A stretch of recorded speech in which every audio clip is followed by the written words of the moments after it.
મજામાં હશો અને આ લેક્ચર જોતા હશો. હું પણ ખૂબ મજામાં છું. ચાલો તો હવે આજનો જે આપણો સેશન છે એ શરૂ કરીએ. ગયું જે સેશન હતું, લેક્ચર હતો, એમાં આપણે એવું જોયું કે વિદ્યુત રાસાયણિક જે કોષ છે અને એ વિદ્યુત રાસાયણિક કોષને લઈને આપણને અગાઉના એક્સરસાઇઝના દાખલાઓ આપેલા હતા, એ આપણે સોલ્વ કર્યા. અમુક હોમવર્કમાં તમને આપ્યા હતા, તમે ચોક્કસથી ગણ્યા હશે. રાઈટ? ચાલો તો આજનું જે આપણું સેશન છે એમાં આપણે વાહકતાને લઈને દાખલાઓ ગણવાના છીએ. રાઈટ? તો વાહકતા જે ટોપિક હતો, એના જે સૂત્રો હતા એના ઉપરથી દાખલાઓ સોલ્વ કરવાના છીએ. તો એ ક્યાંથી સ્ટાર્ટ થાય છે? તો 8 થી લઈને 11 જે આ ચાર દાખલાઓ છે, 8 9 10 11, એ વાહકતા પરના છે. રાઈટ? અને પાછળના દાખલાઓ વિદ્યુત વિભાજન પરના છે. શરૂ કરીએ છીએ. પહેલો દાખલો છે એક્સરસાઇઝમાં દાખલા નંબર 8 અને એ છે કોના ઉપર? તો 3.8. આ છે વાહકતા પરનો પહેલો દાખલો. રાઈટ? એકદમ સરળ છે, ઈઝી છે, એક જ ઇક્વેશન થી આપણને આન્સર આવી જાય રીતનો છે. આપણે વાંચીએ છીએ અંદર, આપણને તમને સ્ક્રીન પર દેખાતી હોય રકમ, એમાં આપણને એવું કીધું છે કે 0.2 મોલર KCl ના દ્રાવણની વાહકતા એક આપણને આપેલી છે. હવે જો મેં તમને ત્યારે પણ જ્યારે લેક્ચરમાં પણ કીધું હોય કે જ્યારે પણ હવે ચેપ્ટરમાં વાહકતા કહીશું તો વાહકતા શું છે? તો વાહકતા K જ છે. રાઈટ? તો આપણને આપેલું છે સાંદ્રતા. રાઈટ? તો સાંદ્રતા આપણે લખીએ છીએ, સાંદ્રતા મોલારિટી એકમમાં છે, કેટલી છે? તો કે 0.2 રાઈટ મોલર KCl માટે આપેલું છે. બીજું આપેલી છે આપણને એની વાહકતા K. રાઈટ? હવે વાહકતા મેં તમને કહી દીધું કે જ્યારે પણ આપણે લખીશું તો એ K જ છે. રાઈટ? માની લેવાનું કે K છે. રાઈટ? mi સિમેન્સ પર સેન્ટીમીટર આપેલું છે અને એ છે 0.248 સિમેન્સ પર સેન્ટીમીટર. ચાલો, અને આપણને કીધું છે કે મોલર વાહકતા શોધો. મોલર વાહકતા એટલે લેમ્બડા m શોધો. રાઈટ? ચાલો, તો લેમ્બડા m નું સૂત્ર તમને આવડે? હા. રાઈટ? તો લેમ્બડા m નું સૂત્ર તમને આવડવું જોઈએ કે મોલર વાહકતાનું સૂત્ર આપણે તમને લખાવેલું હોય કે જેમાં K અને મોલારિટી આવતું હોય એવું લેમ્બડા m માટેનું સૂત્ર. તો લેમ્બડા m નું સૂત્ર આવું હતું કે K into 1000 divided by capital M. M means સાંદ્રતા મોલારિટી યુનિટમાં. રાઈટ? ચાલો, તો બધી વેલ્યુ આપણે મૂકી દઈશું. વેલ્યુ પહેલી છે 0.0248 into 1000 divided by મોલારિટી કેટલી છે? 0.2. Simple as that. રાઈટ? એકદમ સિમ્પલ ક્વેશ્ચન. રાઈટ? ઇક્વેશન મૂકો, કિંમત મૂકો, જવાબ આવે. રાઈટ? ચાલો, કેલ્ક્યુલેટર યુઝ કરો. તમારી પાસે કેલ્ક્યુલેટર હોવું જોઈએ. કેલ્ક્યુલેટર યુઝ કરો અને આન્સર લાવો. લેમ્બડા m કેટલું આવે? તમે લેમ્બડા m શોધશો તો એ તમને મળશે 124. રાઈટ? કહી દઉં 124. રાઈટ? કેટલું મળવું જોઈએ? તો આ છે સિમેન્સ, તો મળશે સિમેન્સ સેન્ટીમીટર સ્ક્વેર પર mall. Right? Siemens centimetre square પર મોલ. શા માટે? તો કે જે આ મોલારિટી જે છે એનું મોલ પર લીટર હોય તો લીટરમાં જે છે સેન્ટીમીટર ક્યુબ ઉપર જશે તો વધશે સેન્ટીમીટર સ્ક્વેર. રાઈટ? તો આ એનો યુનિટ થશે. આ થયું લેમ્બડા m. આ થયું ક્વેશ્ચન નંબર 8 કમ્પ્લીટ. ફાઇન. ચલો, નેક્સ્ટ ક્વેશ્ચન જોઈએ. તો નેક્સ્ટ ક્વેશ્ચન આપેલો છે અગત્યનો, ખૂબ ઇમ્પોર્ટન્ટ ક્વેશ્ચન છે. તમને દેખાય હોય વાંચીએ આપણે કે સેમ આપણને એવું આપેલું છે કે KCl નું દ્રાવણ છે અને આ KCl દ્રાવણનો અવરોધ આપણને આપેલું છે. શું આપેલું છે? અવરોધ. કેટલું મોલર દ્રાવણ છે? 0.001 મોલર. રાઈટ? તો આપણે કહીએ છીએ KCl ના દ્રાવણની સાંદ્રતા કેટલી છે? તો કે આપણને આપેલી છે 0.001 મોલ. રાઈટ? ચાલો, બીજું આપેલું છે એના માટે શું છે? તો કે અંદર આપણે વાંચીએ, આપણને આપેલું છે કે એના માટે અવરોધ. ચાલો, અવરોધને કઈ રીતે દર્શાવાય? તો કે અવરોધને દર્શાવાય R વડે. તો અવરોધ R is equal to આપણને કેટલો આપેલો છે? 1500 ઓહમ. ફાઇન. ચાલો, બીજું શું આપેલું છે? તો કે સેમ આટલી જ સાંદ્રતા છે. રાઈટ? સાંદ્રતા સમાન જ છે. 298 કેલ્વિન, તાપમાન પણ સમાન છે. વાહકતા જો અગેન વાહકતા આપેલી છે. વાહકતા જ્યારે પણ આવે, રાઈટ, એ શું માની લેવાનું કે K જ આપેલી છે. રાઈટ? તો K આપેલું છે. કેટલું હોય? તો આપણને કહી દીધું છે કે એ છે 0.146 into 10⁻³ સિમેન્સ પર સેન્ટીમીટર. રાઈટ? સિમેન્સ પર સેન્ટીમીટર. ક્લિયર? ચલો, તો હવે આપણને શોધવાનું એવું કીધું છે કે આના માટે કોષ અચળાંક શું થાય. ખૂબ જ અગત્યનું, કોષ અચળાંક એટલે શું? રાઈટ, ખૂબ જ અગત્યનું. કોષ અચળાંક એટલે શું? ચાલો ફટાફટ લખો. કોષ અચળાંક એટલે શું? રાઈટ, કોષ અચળાંક વારંવાર જ્યારે આપણે વાહકતા ટોપિક ચલાવેલો હતો, રાઈટ, એમાં મોલર વાહકતાને બધું ચલાવતા હતા ત્યારે મેં કીધું હતું કે કોષ અચળાંક, રાઈટ, ચાલો એને કહી દઉં કે એને G સ્ટાર વડે દર્શાવે. રાઈટ, એ શું છે? G સ્ટાર વડે દર્શાવાય. જો તમને ના યાદ હોય તો એને આપણે G સ્ટાર વડે દર્શાવતા. G સ્ટાર કોષ અચળાંક, રાઈટ, અને G * G સ્ટાર કરીને આપણે મેળવેલું હતું. આ શું થાય? G સ્ટાર એટલે શું થાય? ફટાફટ યાદ કરો અને લખો. રાઈટ, કોષ અચળાંક. જો યાદ કરશો, રાઈટ, જો જેને યાદ આવ્યું હોય વેલ એન્ડ ગુડ, રાઈટ, યાદ આવ્યું તો ફટાફટ ચેટ સેક્શનમાં લખો, અને જો ના યાદ આવતું તો હું કહી દઉં, રાઈટ, ટાઈમ વેસ્ટ ના થાય આપણો. તો કોષ અચળાંક એટલે આપણે કહીએ છીએ કે એ હતું L/A, right, length upon A. મેળવેલું હતું આ વાહકતા કોષ અને એમાં જોયું હતું ત્યારે કીધું હતું G સ્ટાર L/A. ફાઇન. ચાલો હવે આપણે કહીએ છીએ કે આપણને મેળવવું છે L/A, આપેલું છે R. શરૂઆત કરીએ છીએ R થી, રાઈટ, શરૂઆત કોનાથી કરીએ છીએ? તો કે R થી. તો કે R નું સૂત્ર શું થાય? કેમ R થી? કેમ કે એના સૂત્રમાં L/A આવે. યાદ કરો, એનું સૂત્ર હતું ρ L/A. રાઈટ, પણ ρ તો છે નહીં આપણી પાસે. છે ρ? ના, ρ તો નથી, રાઈટ, પણ આપણી પાસે તો k છે. શું k પરથી ρ મળે? હા, મળે. રાઈટ, જો તમને યાદ હોય તો આપણે એવું કીધું હતું કે 1/ρ = k. ફાઇન, એનો મતલબ 1/ρ નો મતલબ થશે k. ચાલો તો આ ρ ને આપણે અહીંયા લઈ આવીએ તો શું થશે? તો મળશે જવાબ. કઈ રીતે? તો આ L/A ને બનાવીએ છીએ કરતા, તો આ રહ્યું L/A, આ રહ્યો R, રાઈટ, આ ρ ને લઈ જઈએ છેદમાં તો આ થશે 1/ρ. 1/ρ એટલે શું થાય? k. તો R * થશે k. ફાઇન. ચલો R * k એટલે શું મળી જશે? કોષ અચળાંક, જેને જ કહેવાય G સ્ટાર, રાઈટ, L/A. તો કેટલું થાય? તો કે R આપેલું છે 1500, રાઈટ, k આપેલું છે આપણને 0.146 × 10⁻³ તો આ આપણને મળે. ચાલો કેલ્ક્યુલેશન કરો, જવાબ લાવો. ફાઇન. આ જ્યારે તમે કરશો તો તમને આ શેમાં મળશે?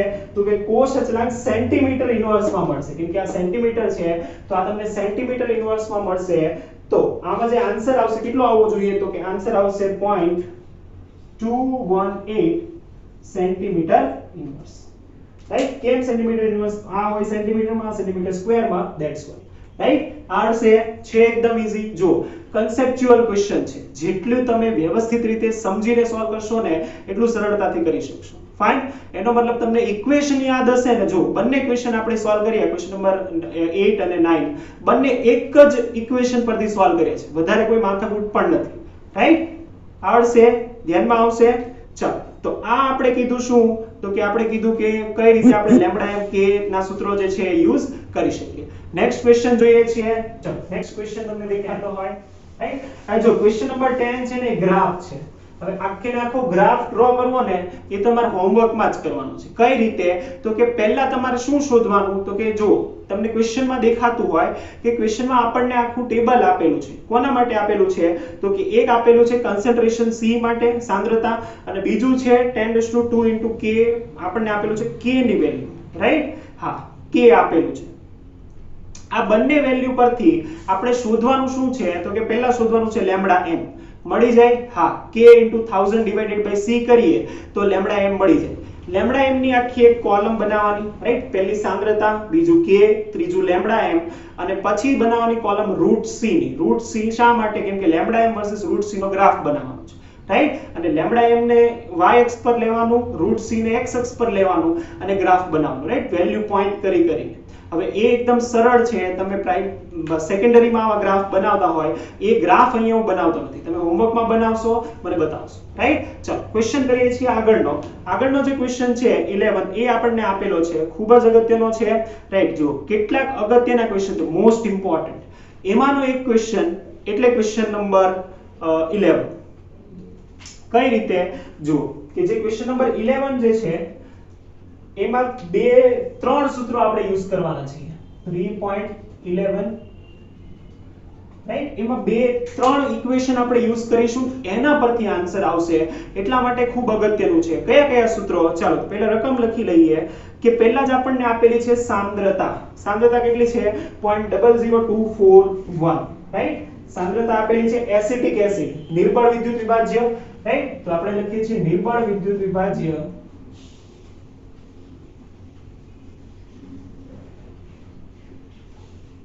એસિટિક એસિડની સાંદ્રતા કેટલી છે 0.00241 મોલર, રાઈટ. ચાલો મોલરિટીમાં સાંદ્રતા આપેલી છે.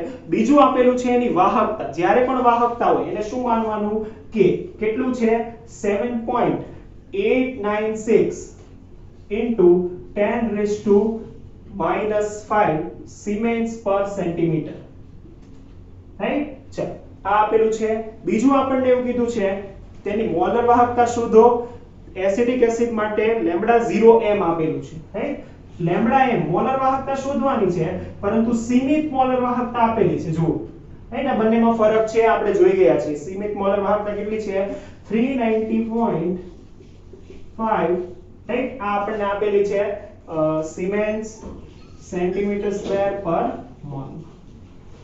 ચાલો, અને હવે આપણે શોધવાનું છે એના માટે વિયોજન અંશ. ચાલો, વિયોજન અંશ અને વિયોજન અચળાંક. પહેલા જ આપણે કીધું છે વિયોજન અચળાંક કે કઈ રીતે મળે. જો ખૂબ જ અગત્યનું છે, રાઈટ. કઈ રીતે તો કે પહેલા આપણે જે છે λm શોધીશું, પછી આલ્ફા શોધીશું ને પછી વિયોજન અચળાંક k શોધીશું. ત્રણે ત્રણના સૂત્રો લખવાના છે અને ત્રણ સૂત્ર પરથી ખૂબ જ અગત્યનો 3 માર્ક્સનો દાખલો પણ પૂછી શકે છે, અગત્યનું છે. ચાલો, પહેલું જ સૂત્ર લખીશું કોનું તો કે λm નું. ચાલો, λm નું સૂત્ર બોલો, રાઈટ. λm તો કે λm = k into 1000 divided by m અથવા તો c કેપિટલ M એટલે કે મોલારિટી. ચાલો, આ બધી વેલ્યુ આપણને ખબર છે. આ ખબર છે કેટલી છે તો કે 7.896 into 5 into 10⁻³ 1000 ને લખી દીધા 10⁻³ મોલારિટી કેટલી આપેલી છે 2.41 into 10⁻³ શા માટે? કેમ કે જો આ જે છે ને મેં પોઈન્ટ ખસેડ્યા છે, રાઈટ. તમે સમજી શકો પોઈન્ટ ખસેડશો તો આ જ વેલ્યુ આવશે, રાઈટ. સાદુરૂપમાં સરળતા તમને રહી ને એટલા માટે આ મેં કરેલું છે. ચાલો, તો λm કેટલું મળવું જોઈએ? જો તમે આ કરશો તો λm તમને મળશે 32.76, રાઈટ. 32.76 આટલી તમને વેલ્યુ મળશે. જો આપ આનું સાદુરૂપ આપશો ને, આખું સાદુરૂપ આપો તો તમને આટલી વેલ્યુ મળવી જોઈએ, કે રાઈટ. ચાલો, પહેલું એક તો સોલ્વ થઈ ગયું અને આ શેમાં મળશે તો કે આ પણ મળશે સિમેન્સ સેન્ટીમીટર સ્ક્વેર પર મોલ. થઈ ગયું, પહેલી વેલ્યુ મળી ગઈ. ચાલો, એક વેલ્યુ મળી ગઈ. હવે મેળવવાનું છે k. k નું સૂત્ર. ચાલો, વિયોજન અચળાંકનું સૂત્ર શું થાય તો કે સૂત્ર આપણને ખબર છે α² c/1 - આલ્ફા. પરંતુ c તો છે આપણી પાસે, આલ્ફા નથી, રાઈટ. કઈ રીતે મળે આલ્ફા? તો પહેલા શોધવું પડે આલ્ફા. ચાલો, તો પહેલા આપણે લખીશું શું વિયોજન અચળાંક આલ્ફા નું સૂત્ર. વિયોજન અચળાંક આલ્ફા નું સૂત્ર યાદ કરો. કોના માટે? તો કે આ વિદ્યુત વિભાજ્ય માટે, નિર્બળ વિદ્યુત વિભાજ્ય માટે આનું સૂત્ર હોય λm upon λ0m. λm છે આપણી પાસે 32.76, λ0m છે 390.5, રાઈટ. 390.5. તો સાદુરૂપ આપશો તો મળશે આલ્ફા. આલ્ફા કેટલું મળશે તો કે એ મળશે 0.084, રાઈટ. 0.084 મળે આટલું. ચાલો, સાદુરૂપ તમે જાતે આપશો એટલે તમને આટલું મળશે આલ્ફા. કે હવે આપણે મેળવવાનું છે કે એ. હવે કરી શકો જાતે તમે સોલ્વ. હા, હવે તમારથી થવું જોઈએ. કે નું સૂત્ર મૂકો અને કિંમત મૂકીને જવાબ મેળવો તો કે k = α² c/1 - alpha. Alpha square કેટલું થાય તો કે આ રહ્યું આલ્ફા 0.084 નો સ્ક્વેર c કેટલું છે સાંદ્રતા તો કે 0.00241 divided by 1 - 0.084. ચાલો, બધું સાદુરૂપ તમે જાતે આપશો, રાઈટ.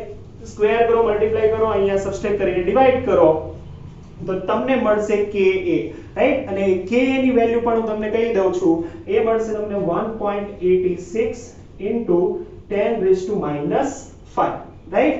આટલી વેલ્યુ ka ની મળવી જોઈએ. જો એક જ દાખલામાં આપણે 3 સૂત્રો યુઝ કર્યા છે અને આપણે સિસ્ટમેટિકલી સોલ્વ કર્યું, રાઈટ. તો આ બધી વેલ્યુ આપણે મેળવી શકીએ. દાખલો અગત્યનો એટલા માટે છે કેમ કે આ ત્રણે ત્રણ સૂત્ર પરથી મેળવીએ છીએ અને સિસ્ટમેટિક છે.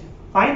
તો એટલા માટે અગત્યનો દાખલો હતો અને આ થયું ક્વેશ્ચન નંબર જે છે 11 પણ કમ્પ્લીટ, રાઈટ. ચાલો, હવે જે છે ને આગળના જેટલા પણ જુઓ ને તમે દાખલાઓ 12 માં પછી આપેલું છે દાખલા નંબર 12 પછી, એ બધા જ દાખલાઓ તમે એવા છે, જુઓ ચેક કરો કે એ વિદ્યુત વિભાજનને લગતા છે, રાઈટ. તો આપણે જે છે એ 3 સિરીઝમાં બનાવેલું છે. પહેલા લેક્ચરમાં આપણે જોયું વિદ્યુત રાસાયણિક કોષના બધા જ તે, રાઈટ. આ બીજા લેક્ચરમાં આપણે જોયું એ વાહકતાના દાખલાઓ હતા, વાહકતાના 3-4 દાખલા જોયા, અને હવે બધા જે છે વિદ્યુત વિભાજનના છે તો એને આપણે અલગથી લેક્ચરમાં જ જોઈશું, રાઈટ. એટલે કન્ફ્યુઝન ના. તો વાહકતાના બધા દાખલાઓ અહીંયા પૂરા થાય છે, રાઈટ. ચલ તો એ થયું કમ્પ્લીટ, અને હવે વિદ્યુત વિભાજનના જે દાખલાઓ છે એ આપણે નેક્સ્ટ લેક્ચરમાં જોઈશું. Okay, thank you.